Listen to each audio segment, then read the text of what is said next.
The end of October 1968 was foul. Low clouds stood over the testing aerodrome of Zhukovsky. Phone calls kept coming from the ministry. The aircraft must take off before the new year. It was no accident. It was not just another new aircraft. It was supposed to be the debut of the supersonic airliner Tu-144. The Anglo-French Concorde was getting ready for its first flight at the same time. It was important to be the first. Prestige of the Soviet state was at stake. On December 31, the last day of the year, Tu-144 took off. It was that aircraft which entered the history as the first in the world supersonic airliner. Civil aviation was in transition to a new quality level. Civil aircraft. Wings over continents.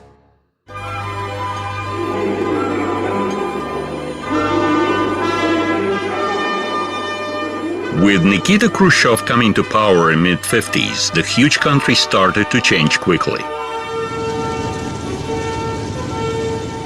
People began to move, creating demand for a lot of airplanes.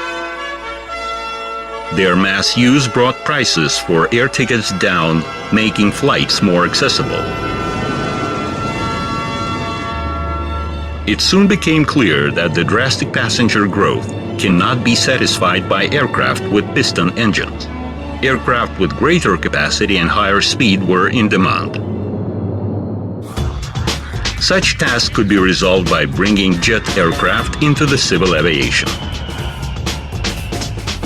Military aircraft were long ago flying on jet engines. That's why the new passenger aircraft was designed in Andrei Tupolev Design Bureau on the basis of a jet bomber. Tu-104 became the symbol of the Soviet Union's progress. First Sputnik and the flight of Gagarin would be later on, but then in 1956, shown to the West, Tu-104 produced a real sensation. Nobody expected such technical breakthrough from the Russians. The aircraft cruise speed was 800 kilometers per hour, flight altitude was 10,000 meters, 50 passengers on board. Practically all parameters of Tu-104 several times exceeded its piston engine predecessors. Passenger jet aircraft Moscow-Omsk-Irkutsk flights were open.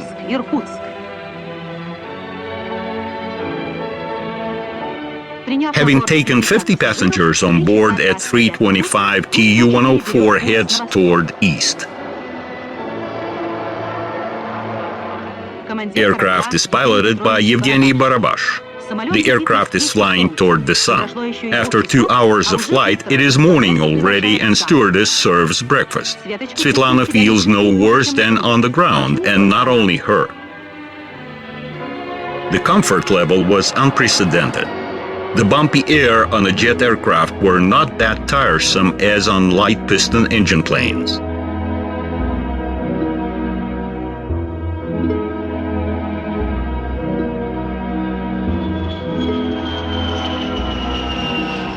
Tu-104 was decided to be put on export, but there was a minor problem. It was deemed in the West that for the purposes of safety, a passenger aircraft had to have at least 4 engines. The Soviet airliner had only 2. Then Tupolev issued a 4-engine version. The aircraft was called Tu-110. However, it was never exported. Neither it had any use in airfloat, since it had no advantages over Tu-104.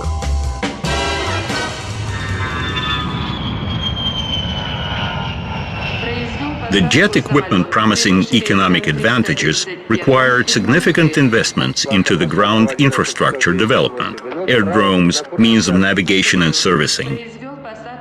That was no one-day task. The takeoff and landing strips, as a rule, were not so long, so Tu-104 was equipped with the brake parachute. But even then, Tu-104 could not land anywhere, only where there was a concrete landing strip. The top quality skill for pilots was a landing without the brake parachute. Airports in large cities required reconstruction, not to mention minor towns with mostly sand aerodromes. But new aircraft were needed there as well.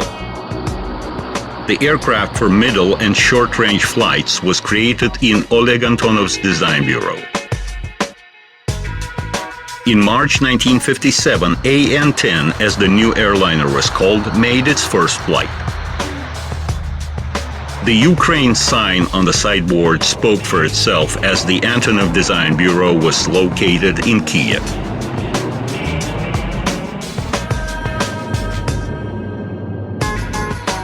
A straight, powerful, high-lift wing, a strong landing gear, everything in this airliner was made for frequent takeoffs and landings on and from short sand strips. Such merciless exploitation gave warning later on, but in the meantime everything went fine.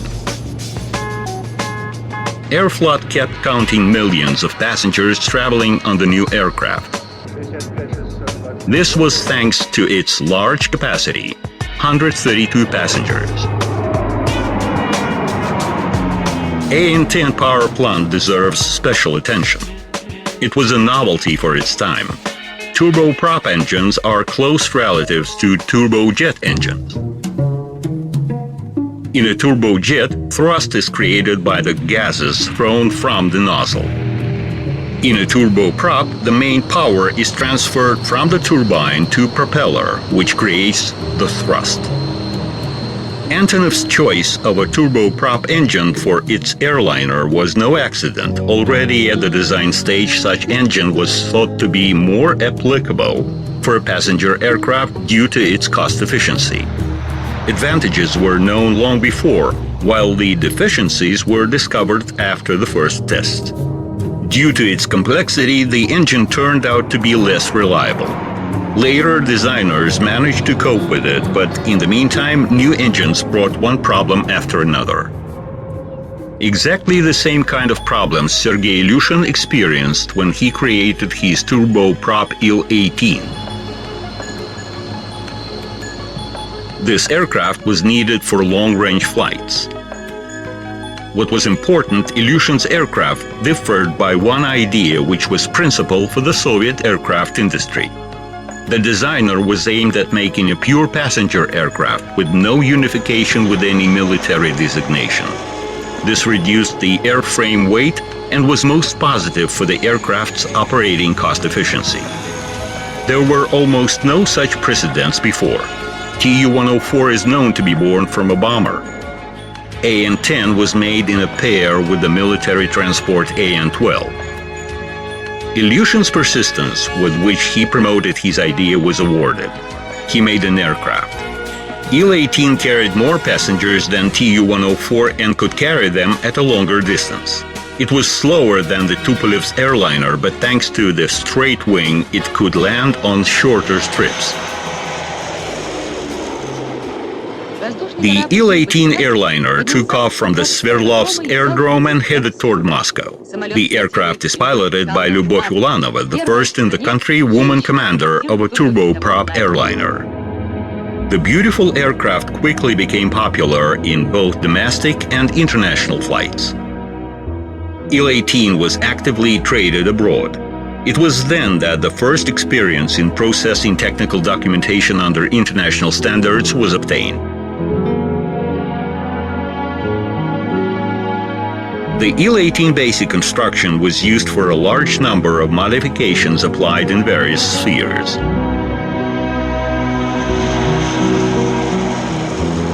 For example, it carried cargoes for the Soviet Antarctic scientific stations. Its flight range was, above all, provided by the turboprop engine. Tupolev's choice was clear. His intercontinental airliner was equipped with the same type of engines. We mean Tu-114, which was supposed to connect not only the faraway points of the country, but different continents. Succession to the Tu-95 strategic bomber construction allowed to reduce the term of the passenger aircraft creation. But this did not mean absence of problems. For instance, construction of large diameter fuselage is a great technical problem even today, not to say of those times. Engineers had to think a lot over durability of such a gigantic fuselage, its pressure control, and the air conditioning system of such a great volume. While all of those tasks were being resolved, Nikita Khrushchev could not help waiting for a super long-range aircraft for his visits, and he was provided with 2 refurbished Tu-95 bombers. This version, identified as Tu-116, had a comfortable pressurized cabin for 20 people.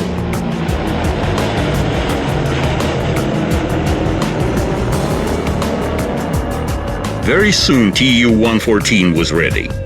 Its first flight was performed in autumn 1957. The crew of that flight was headed by Alexei Yakimov. Less than within a year, the aircraft was introduced in Brussels at the Worldwide Exhibition. Tu-114, the pride of the Soviet state, received the highest award. As of that date, it was the biggest airliner in the world. So when the US President Eisenhower invited Khrushchev to visit the USA, the Soviet leader could not withstand temptation to fly to America on a new aircraft. Tu-114 by that time had not passed all of the tests, and still Khrushchev flew.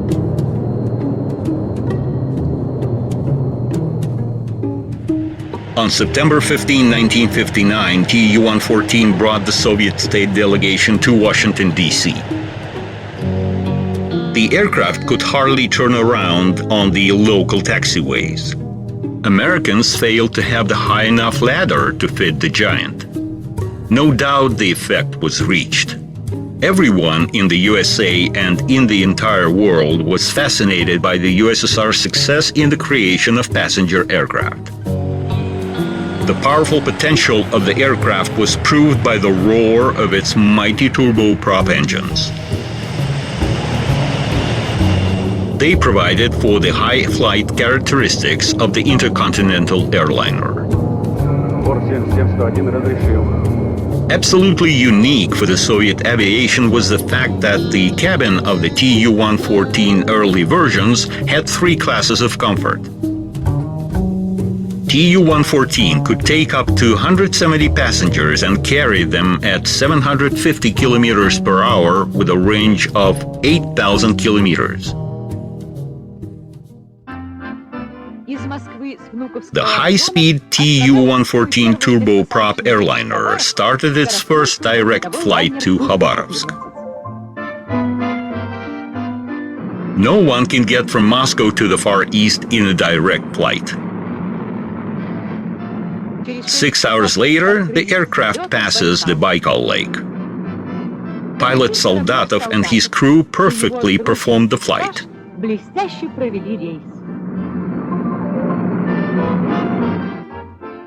Tu-114 is landing at Khabarovsk. The date of the first flight, April 24, 1961, surprisingly almost coincided with the date of the man's first flight into space. Besides long-range internal flights, Tu-114 soon mastered international routes. Regular flights were performed to Cuba, Canada, Japan.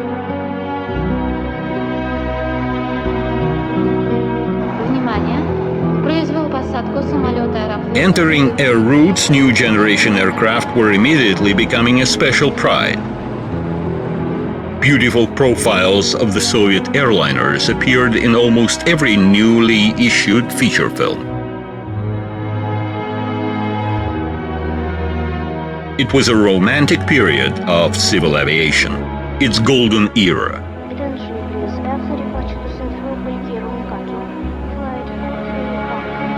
Unprecedented comfort on board. Speed. 2 hours and you are at the Black Sea. Aircraft were made in an atmosphere of creativity and enthusiasm. Dozens of world records were set.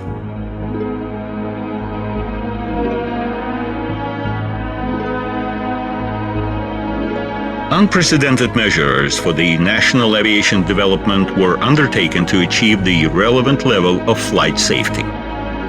All new aircraft were thoroughly tested in various situations: switching off engines, flying into the center of a storm, or intentionally creating heavy icing.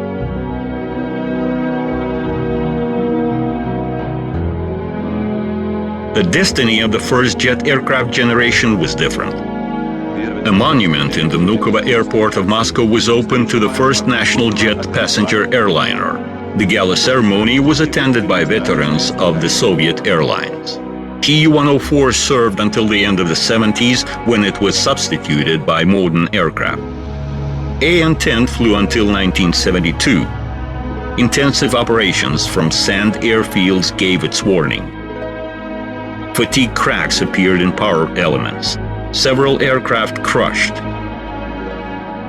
After another disastrous flight accident, the entire An-10 fleet was suspended from regular flights. The most mass and cost-efficient Aeroflot machine, Il-18, started its service in 1959. Some of its samples still fly.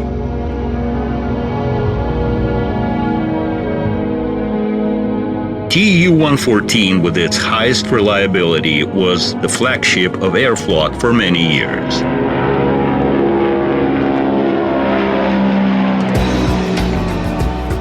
The 60s were the years of the turboprop and turbojet engines' impetuous development.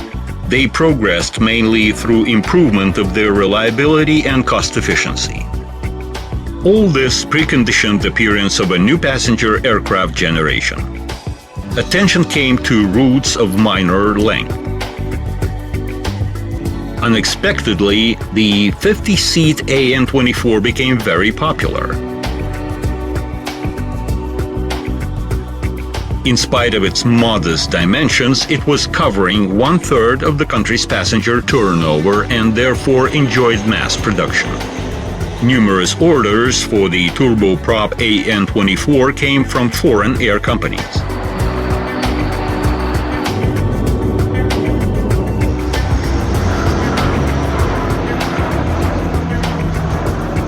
The Tupolev Design Bureau made its own regional airliner. Unlike the Antonovs, this one was a turbojet aircraft identified as Tu-124. The Tupolevs did not think too much and took the Tu-104 layout as the basis, reducing its airframe by a quarter.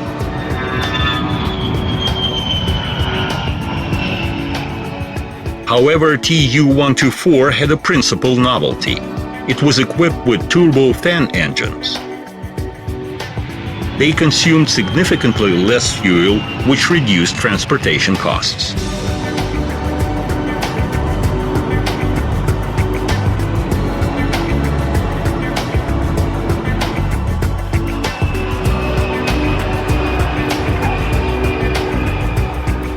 Both aircraft were commissioned by Aeroflot in the beginning of the 60s. With their appearance, capacity of the local airlines significantly increased. Besides, a task was set to create comfortable conditions for passengers. Unfortunately, the turboprop An-24 produced even more noise than the piston engine machines. Certain measures were taken with Tu-124 in this respect, but it was far from ideal either. The Tupolevs reached acceptable comfort on their next aircraft. Nikita Khrushchev was actively paying visits around the world. In 1960, in France, he got interested in Caravelle. Khrushchev, as an experienced air passenger, appreciated the low noise level inside the French airliner.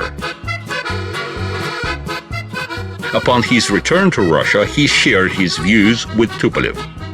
Following its principle of spending minimum effort, Andrei Tupolev took Tu-124 as the basis, placing engines in the rear part like with the Caravelle, and got himself a new aircraft, Tu-134. As to the noise level, it was really one of the most quiet aircraft. As compared to Tu-124, its passenger capacity was increased by 1.5 times. This was achieved by reducing space between passenger seats. Such was the worldwide tendency. All air companies were struggling for the profitability of passenger transportation.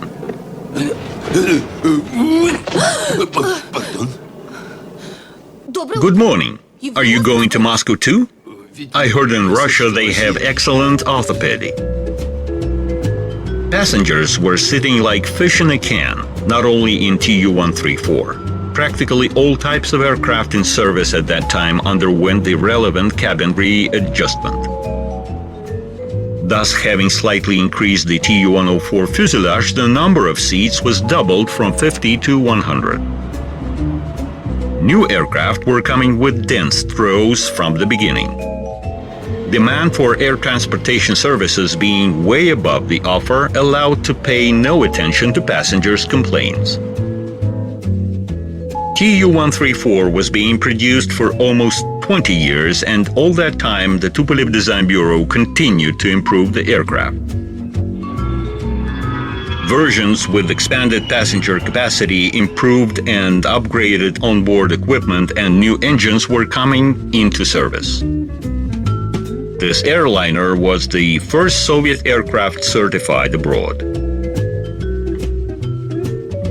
A lot of these aircraft still fly today. In 2007, Tu-134 marked its 40th anniversary since it started regular passenger flights. Not every aircraft can be proud of such a long life. Внимание! Произвел посадку самолета Аэрофлота, прибывший 910-м рейсом из Лондона. Tu-114 also performed long-range transportation, but it was clear that sooner or later they will get outdated. Thinking of a substitution, Aeroflot developed requirements for a new aircraft: more passengers, higher speed, and longer range. Since the Tupolev Design Bureau was overloaded with orders, creation of the new aircraft was assigned to Ilyushin. The aircraft was identified as Il-62.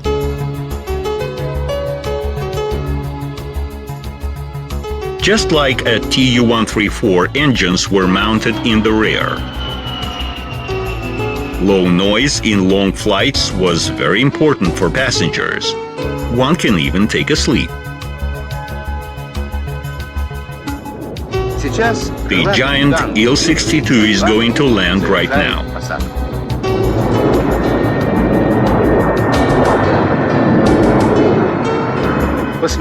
Look how short is the run of this huge aircraft after landing. Such a short run was provided for by the engine thrust reverser. It opens the thrust in the opposite direction, making the aircraft to slow down. Look, here is a demonstration how the reverse unit works. A 150-ton Il-62 is moving backwards. Il-62 is stable in flight like a rock, an English newspaper wrote. After a short run, Il-62 took off like a fighter, fascinated Italians wrote in Milan. The French left delightful comments having seen Il-62. Fantastic, long live the Soviet people, a fabulous aircraft, bravo, it's a perfection. In reality, it was not that ideal as the film of those years shows. Yes, the aircraft had good speed characteristics, but it was inferior to Tu-114 in terms of range. While this factor remained a priority. Not only the country itself was enormous, Aeroflot's flight geography around the world expanded a lot. Starting from Moscow to Tokyo, pilots had to make a landing in Khabarovsk for refueling. Once again, engines caused problems. They consumed too much fuel. The problem was solved in 1974 when Il-62M entered into service with more economical engines. Plus, there was an additional fuel tank placed in the fin. After that, flights from Moscow to Japan became direct and commercial load became 1.5 times more. Aircraft of this class, due to their large dimensions, traditionally acquired the status of the Airflot flagships. Il-62 substituted Tu-114 in this status.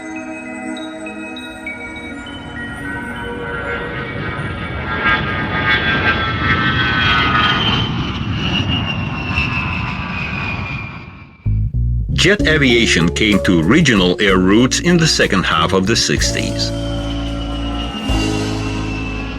Yak-40 became the first in the world jet passenger aircraft for such routes. This aircraft was very beautiful, like most of Alexander Yakovlev's machines, and its capabilities were outstanding. The extent of durability created by the aircraft designers enables it to take off and land on sand fields.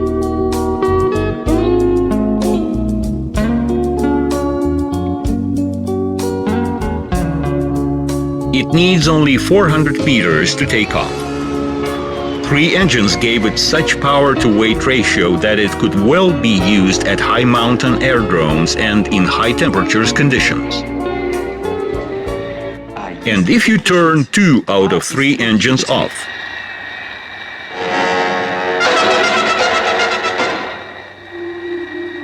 the aircraft can fly without losing altitude on just 1 engine.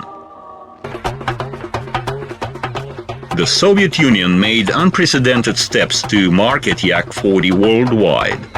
This aircraft made a tour around the world through all 5 continents. The efforts were not in vain. Over 100 Yak-40 were exported to almost 20 countries of the world.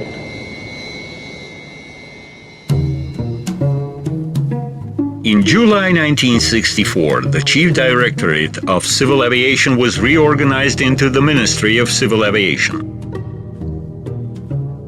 General Yevgeny Loginov was appointed the first Minister of Civil Aviation.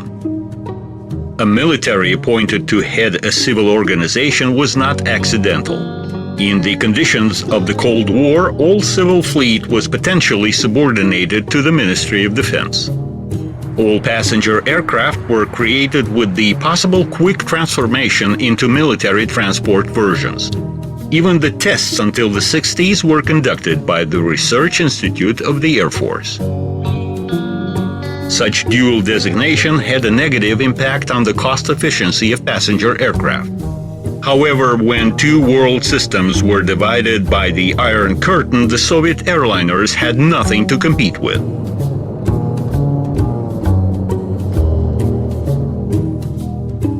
In 1967, Civil Aviation Institute developed classification of the aircraft fleet. The already existing system was actually fixed. All aircraft were divided into 2 major classes, airliners and regional aircraft. In turn, airliners were divided into long, middle, and close range, while regional aircraft were divided into heavy, medium, and light. In the preceding years, the airliners' fleet was significantly renewed, while substitution of AN-2, the most mass regional aircraft, was required. The first attempt was made by Oleg Antonov in the end of the 50s, when he designed AN-14. This little aircraft, called the B, needed just 100 meters for takeoff and landing. 10 years after, the AN-2 substitution task was back again. This time there was a real competition between the Beriyev's BE-30 and the Czech L-410 aircraft. The Beriyev Design Bureau, specializing in military hydro aircraft, picked up a civil topic for the first time. The 14-seat BE-30 became rather simple in servicing and piloting. Its commissioning was expected after the tests. However, big politics stepped in. In 1968, in order to support aviation industry of the socialist Czechoslovakia, the Soviet Union made an order for L-410.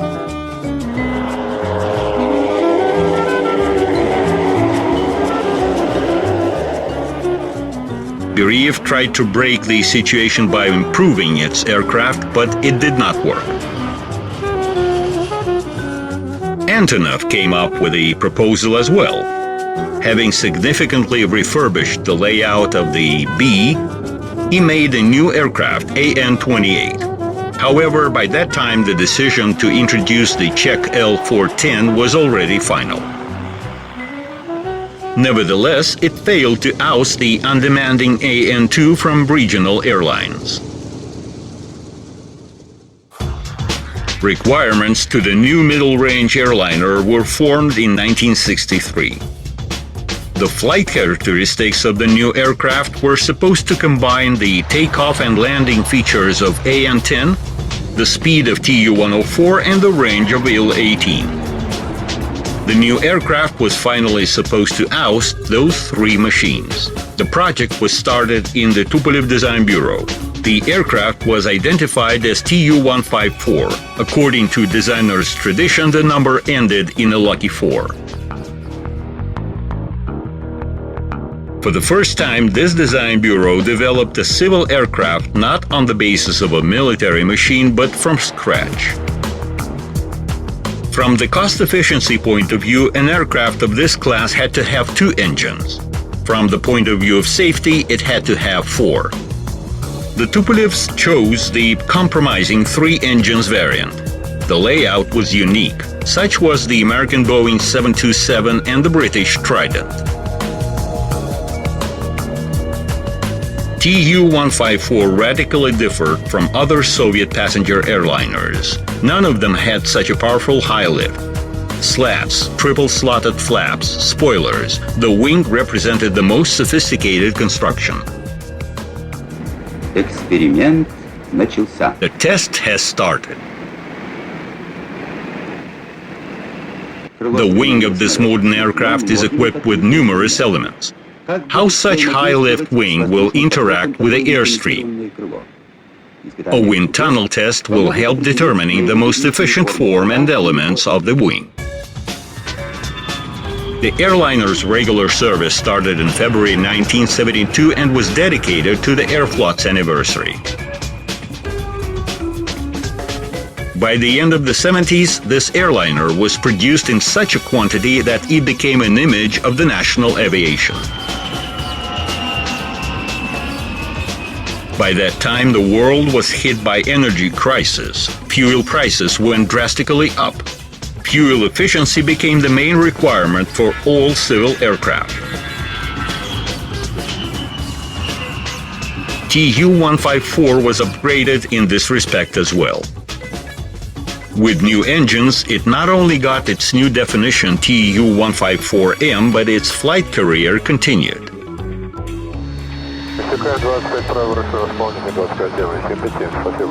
Having lived through all the historic thresholds together with its country, in the beginning of the new century, Tu-154 remains the most widely used national aircraft.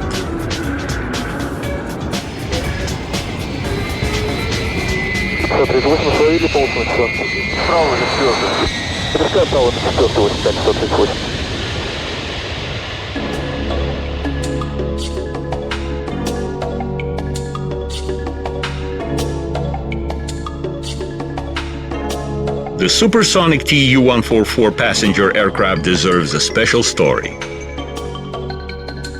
The Soviet leadership insisted on producing such an aircraft. Nobody counted the costs. It was not just an aircraft, but another symbol of progressing socialism.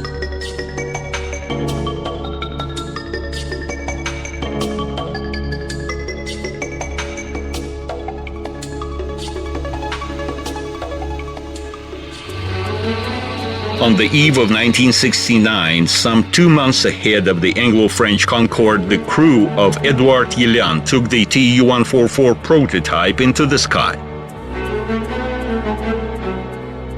Tests started. Half a year later, the aircraft exceeded the speed of the sound. A year after, the double sonic speed was reached, and on July 15, 1970, the aircraft arrived at its maximum speed of 2,443 kilometers per hour. Upon results of the tests, the layout of the second copy of the aircraft underwent so many changes that it became a completely new aircraft. The outlook changed radically. The wing, the landing gear, the engine's arrangement, everything was different. Folding wings appeared in the front part of the fuselage, facilitating the aircraft balance at takeoff and landing. Such Tu-144 was attended to flights in July 1971. Tests started from the beginning. The volume of free developments was enormous, but the aircraft designers believed in success. Tu-144 flies day and night. It is easy and comfortable in control. This has been checked and proved.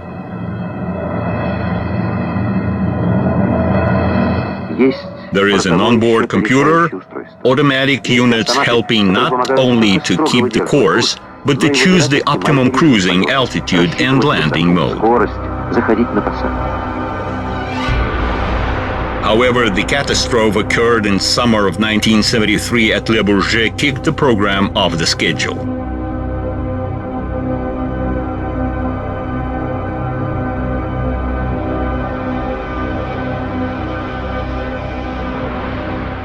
But the schedule was never suspended. The country's leadership ordered to put the aircraft in service. While there was another great problem to be resolved. The aircraft's engines, due to their excessive fuel consumption, did not provide for the assigned flight range. Initially, Tu-144 was being prepared to fly from Moscow to Khabarovsk. Instead, a shorter route to Almaty was chosen. After operating tests when Tu-144 was carrying cargoes and mail, the day of the first passenger flight came. It was set on November 1, 1977, on the eve of the Jubilee of the October Revolution. From that time on, the supersonic 150-seat airliner was flying to the capital of Kazakhstan. The airfare was slightly higher than the average.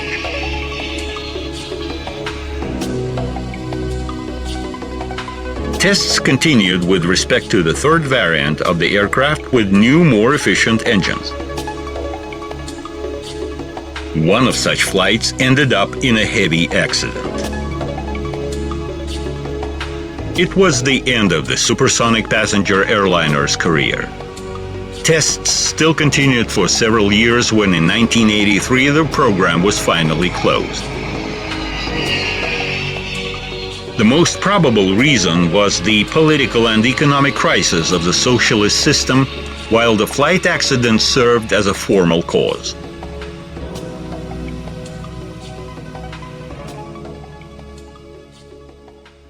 The Concorde started their commercial flights in January 1976. Throughout, for more than 20 years, they transported over 4 million passengers. In the 80s, operations of those supersonic aircraft were stable and profitable. Concorde was famous for its reliability, and only by the end of its career it was darkened by the only accident.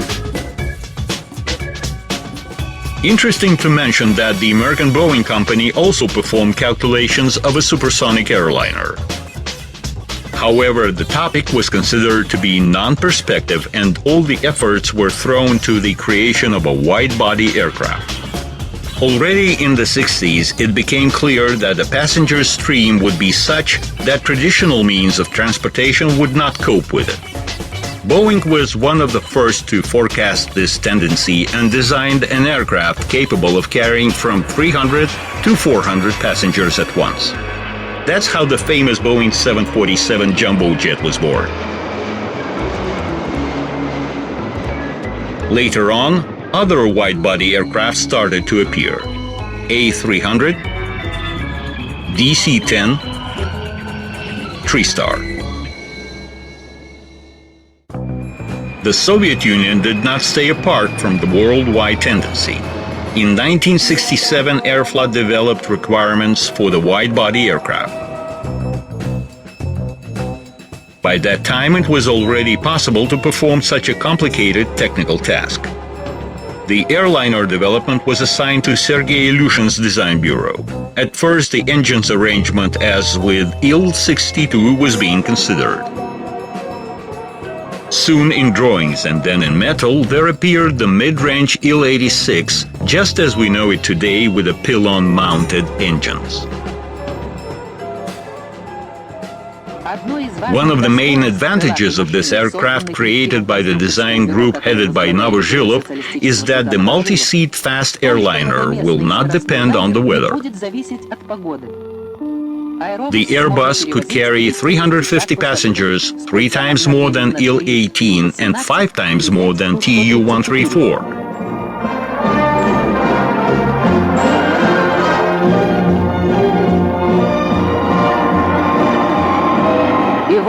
Here it is in the air. Its flight tests have been started. Upon the end of the tests in December 1980, Il-86 was commissioned to regular passenger flights.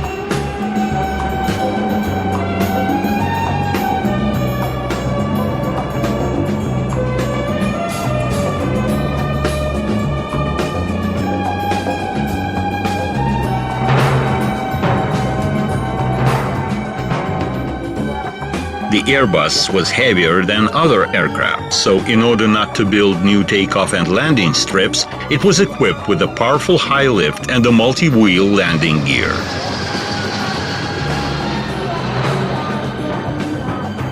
The fuselage had 2 levels, the lower for luggage and the upper for passengers.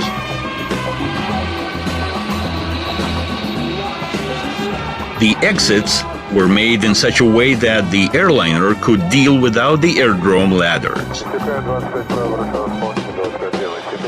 350 passengers were located in several parts of the huge fuselage. It had 6 meters in diameter, just like 2 metro tunnels.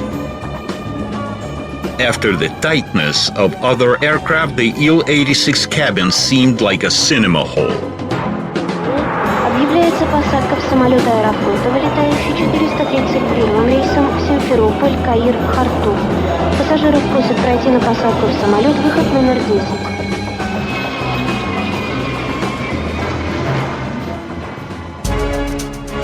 Creation of Il-86 coincided with the appointment of Boris Bugayev as Minister of Civil Aviation. He personally conducted conferences discussing perspectives of the new aircraft introduction.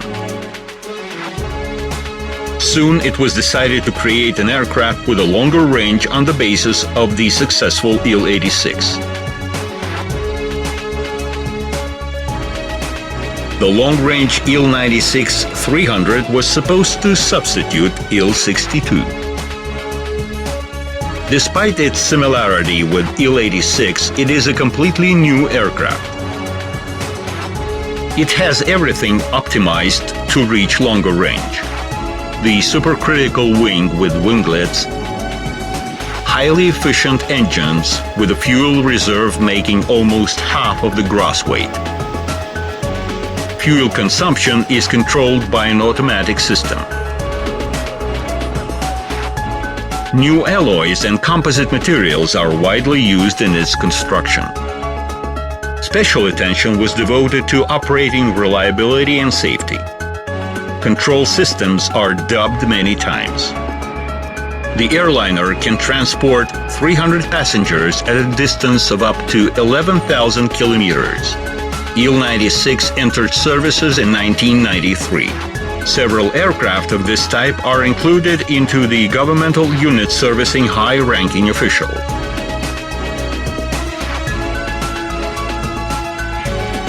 Il-96-400T is the last modification. It is an air truck with a payload of 92 tons.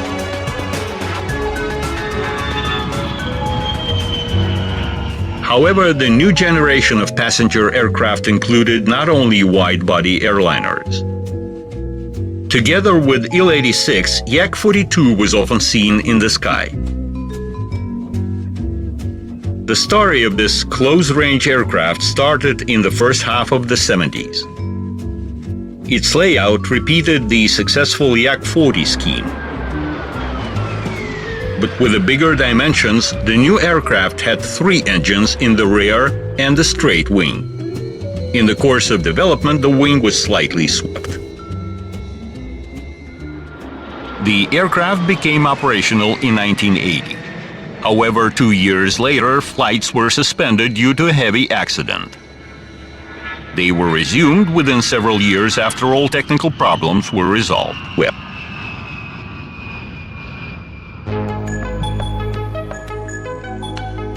in the second half of the 80s, the Soviet Union was hit by the crisis which led to the country's collapse. This affected the destiny of the aircraft developed at that time. The Soviet Times' traditional and sole customer, the state, had no time to think of new aircraft. Neither they were needed by the numerous newly established air companies which intended to squeeze the last efforts from the old aircraft. Design bureaus had to find funds for their developments themselves. One of the last airliners of the Soviet times was the middle-range Tu-204. It made its first flight on January 2, 1989.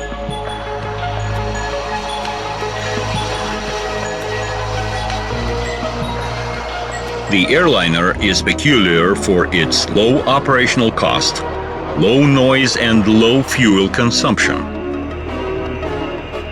In the 90s, it went into production, but its scale could not be compared with the past.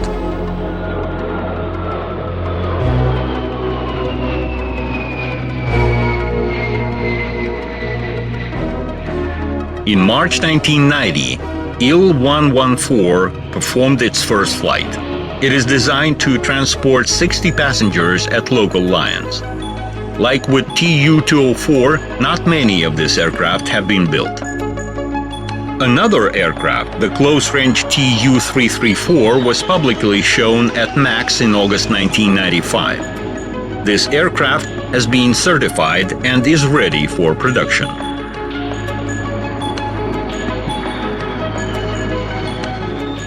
The Antonov's Design Bureau, which found itself in the independent Ukraine, offered aircraft of its own. They are intended to be built in cooperation with Russia.